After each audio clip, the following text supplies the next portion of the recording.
गर्मी के तापमान के साथ साथ चुनावी तापमान भी बढ़ता जा रहा है। तमाम राजनैतिक दलों के नेता आपस में आरोप और प्रत्यारोप लगा रहे हैं। जो पूर्व में प्रत्याशियों के द्वारा बयानबाजी भी की गई थी किसी समाज को लेकर और किसी धर्म को लेकर के, उसको लेकर के भी सभी प्रत्याशियों से जनता नाराजगी जाहिर कर रही है। मौजूदगी हमारी इस वक्त कौशाम्बी लोकसभा क्षेत्र में है और यहाँ की जनता आखिर किसको सांसद चुनना चाहती है, क्योंकि नामांकन प्रक्रिया यहाँ शुरू हो चुकी है, लेकिन अभी तक किसी भी प्रत्याशी ने नामांकन दाखिल नहीं किया है। तो जाहिर सी बात है कि नामांकन दाखिल होंगे, कितने प्रत्याशी नामांकन करते हैं और उसके बाद चुनावी मैदान में डटे रहते हैं। यहाँ के स्थानीय वोटर जो हैं उनसे बातचीत करने की कोशिश करेंगे कि आखिर यहाँ के जो वोटर हैं उनकी क्या राय है और उनको कैसा सांसद व केंद्र में किसकी सरकार चाहिए, क्योंकि 10 सालों से लगातार यहाँ विनोद सोनकर सांसद हैं। इसके पहले शैलेंद्र कुमार पासी सांसद हुआ करते थे, लेकिन 2014 से विनोद सोनकर लगातार 2 बार से सांसद हैं और तीसरी बार उन्हें भारतीय जनता पार्टी ने प्रत्याशी के रूप में कौशाम्बी की धरती में भेजा है चुनाव लड़ने के लिए। और समाजवादी पार्टी से पुष्पेंद्र सरोज हैं, उनका भी घराना राजनीतिक रहा है। उनके पिताजी कई बार कैबिनेट मिनिस्टर रहे हैं और वर्तमान में वो मंझनपुर विधानसभा से विधायक हैं। और भी तमाम प्रत्याशी चुनावी मैदान में हैं, लेकिन यहाँ के वोटरों से हम बातचीत करते हैं और जानते हैं कि आखिर इनका क्या मूड है। क्या नाम है आपका? संतोष कुमार। लोकसभा चुनाव को लेकर क्या कहना चाहते हैं? कैसा प्रत्याशी आपको पसंद है और किसको वोट करेंगे? विनोद सोनकर को। टोपी से लगता है कि आप भारतीय जनता पार्टी के समर्थक हैं, तो विनोद सोनकर को लेकर के जगह जगह पे नाराजगी है लोगों में, जन सुलभ ना होने के आरोप लगाए जा रहे हैं। इसको लेकर के क्या कहना चाहें? हमको विनोद सोनकर से कोई मतलब नहीं, मोदी जी से मतलब है। मोदी जी के नाम पे वोट करेंगे। जो जन कल्याणकारी योजनाएं रही उनका लाभ मिला है आपको? हाँ, मिले या ना मिले उनका कार्य अच्छा रहा। आवास मिला आपको? हाँ, हमको कॉलोनी मिली है। मिली है। और क्या अच्छे कार्य रहे सांसद के जिससे आप विनोद सोनकर को ही वोट नहीं दे रहे हैं, हम सिर्फ मोदी जी को वोट दे रहे हैं। सिर्फ मोदी जी के नाम पे वोट? हाँ सांसद विकास करे या ना करे? हाँ, अब अगर एक सीट कम हो जाती तो हमारी मोदी जी की सरकार नहीं बन पाएगी। कहाँ के रहने वाले हैं? अजवा निवासी, वार्ड नंबर 9, इंदिरा नगर। क्या नाम है आपका? प्रदीप कुमार ग्रहरी। लोकसभा चुनाव को लेकर के क्या कहना चाहते हैं? देखिए, लोकसभा चुनाव के लेके मेरा अपना एक मानना है। मैं भारतीय जनता पार्टी के एक बूथ अध्यक्ष हूँ और मैंने कई पार्टियों का सर्वेक्षण किया है। सभी अपनी अपनी गति पे काम करना चाहते हैं, लेकिन जो हमारी भारतीय जनता पार्टी का सिद्धांत है, मूल स्वरूप है, वो एक सिद्धांत के तरीके हम लोग हमारे प्रधानमंत्री नरेंद्र मोदी जी के सिद्धांतों पे सभी सांसद चलते हैं। और विकास की बात, विकास के लिए रोड और सड़क, जल, पेय, ये छोटी छोटी समस्याएं अब छोटी हो गई हैं। कौशाम्बी में 10 साल सांसद रहते हुए वो जनता के बीच में नहीं गए, इसको लेकर के कौशाम्बी वासियों में रोष देखने को मिल रहा है। इस पर क्या? देखिए, एक संसद होता है। जब हर प्रत्याशी आता है तो अपनी अपनी बात के रखने के लिए जन तक पहुंचता है, डेहरी डेहरी पहुंचता है। लेकिन जब एक संसद होता है उसको जब आप दरवाजे पे बुलाएंगे, मैं संसद जी से बात किया था कभी, उन्होंने कहा कि कोई कार्यक्रम अजहुआ के लोग किए हैं या फलाने सिरातुक मुझको बुलाएं तो मैं आऊँगा। एक संसद की एक गरिमा होती है। अगर रोड रोड चलने लगे कोई संसद तो उसकी एक गरिमा खत्म हो जाएगी। इसलिए और विकास, जहाँ विकास की बात है तो विकास तो आपके सामने है। आज को आपको कॉलोनी मिली है, कोई ना कोई यहाँ जितने लोग खड़े होंगे सबको कुछ न कुछ अब मिला है कि जन तक हर घर घर विकास का जो लहर है वो पहुँची हुई है। और रही बात सुरक्षा की, अगर हम सांसद विनोद सोनकर को जिताते हैं, अगर पार्टी ने उनको अपना देख के बहुत समझ के तीसरी बार उनको जनप्रतिनिधि चुना है तो बहुत समझ के चुना होगा, क्योंकि अगर उनके कार्यकाल अच्छे होंगे तभी ऊपर के लीडर उनको दिए हैं टिकट। तो जब अगर कार्यकाल अच्छे हैं तो हम लोग उनका साथ देंगे और उनको जिताने के लिए पूरी ताकत लगा देंगे। आपने कहा कि सांसद जी ने कहा है कि अगर कोई कार्यक्रम होता है तो उसमें हम आने का काम करते हैं, अगर कोई पूछेगा तो इनवाइट करता है तो हम आएंगे। लेकिन अगर वही क्षेत्र की जनता के ऊपर किसी तरीके का दुखों का पहाड़ टूटता है या कोई और समस्या होता है, उसमें वो प्रतिभाग करने क्यों नहीं आते हैं? जनता ये पूछ रही है। जनता ये पूछ रही है।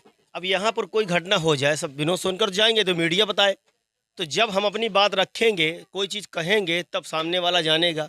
समय और रही बात प्रचार और प्रसार किए या समस्या का निदान करने के लिए हमें उनके कार्यालय का नंबर है। जब हम वहाँ पर कॉल करेंगे हमारे पास सूचना आएगी। आज तक का रिकॉर्ड है, जो भी विनोद सोनकर जी मैं संपर्क में रहा हूँ तो उन्होंने कभी नहीं कहा कि मैं यह जगह नहीं जाऊँगा। कोई भी समस्या है, जात, हमारी पार्टी किसी जात, धर्म, मजहब का लेके कोई भी अपनी योजनाओं का उत्थान नहीं करती है कि हम इसको नहीं देंगे, उसको नहीं देंगे, ये सड़क यहाँ नहीं जाएगी, वहाँ नहीं जाएगी। हमारी पार्टी घर घर, जन जन, हर जाति, हर धर्म के लोगों को लेके साथ चल के कार्यक्रम करती है। और इस विषय में देखिए, ये इस समय चुनाव का माहौल चल रहा है। चुनाव के माहौल में सब नेता अपनी अपनी बात रखेंगे और हर चीज़ की एक निगेटिव थिंकिंग निकाली जाती है कि निगेटिव बात कहाँ है, उसको निकाल के बाहर किया जाए। बात कब की गई है, उसको कब उठाया जाता है। हमारे नेता, कोई भी नेता, सबसे गलतियां होती हैं, शब्दों में गलतियां होती हैं, उसको बढ़ा चढ़ा घुमा फिरा के भी लिखा जा सकता है, बताया जा सकता है।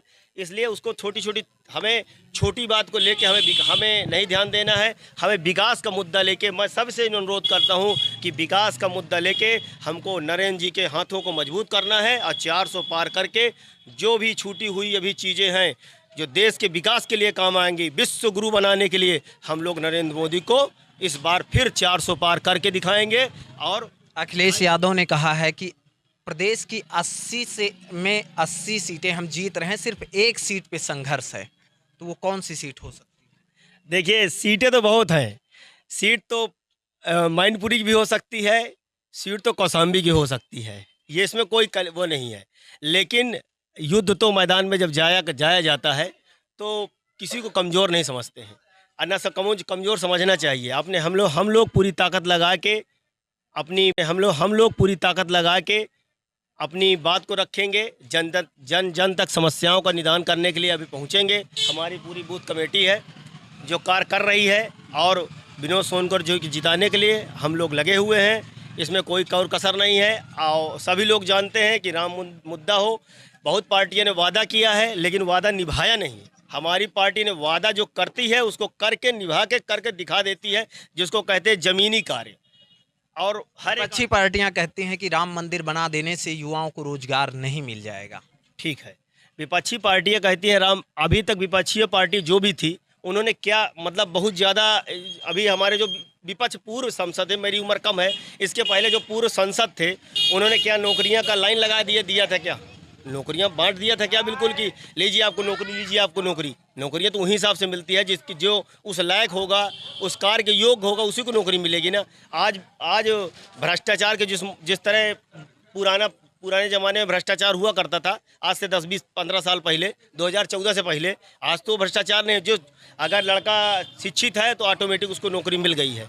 ये बात बताने के लिए आप लोग मार्केट में रहते हैं या समाज में रहते हैं तो देखे होंगे कि किसी को कोई घूस की ज़रूरत नहीं है। अगर वो लायक हमारा बच्चा है तो उसको मिलेगी, अगर नहीं लायक तो उसमें क्या कर सकता है? मीडिया क्या कर सकती है, हम क्या कर सकते हैं? क्या नाम है? हर सोनी मंडल महामंत्र युवा मोर्चा जुआ। लोकसभा चुनाव को लेकर लोकसभा चुनाव को लेकर यही कहना चाहते हैं कि बीजेपी सरकार बनेगी और विनोद सोनकर तीसरी बार बनेंगे, हैट्रिक लगाएंगे। 4 लाख विनोद सोनकर का जगह जगह विरोध देखने को मिला। वो बात अपनी गलती सबसे होती है, लेकिन 4 लाख पार जाएगी विनोद सोनकर की सरकार में। तीसरी बार हैट्रिक मारेंगे विनोद सोनकर।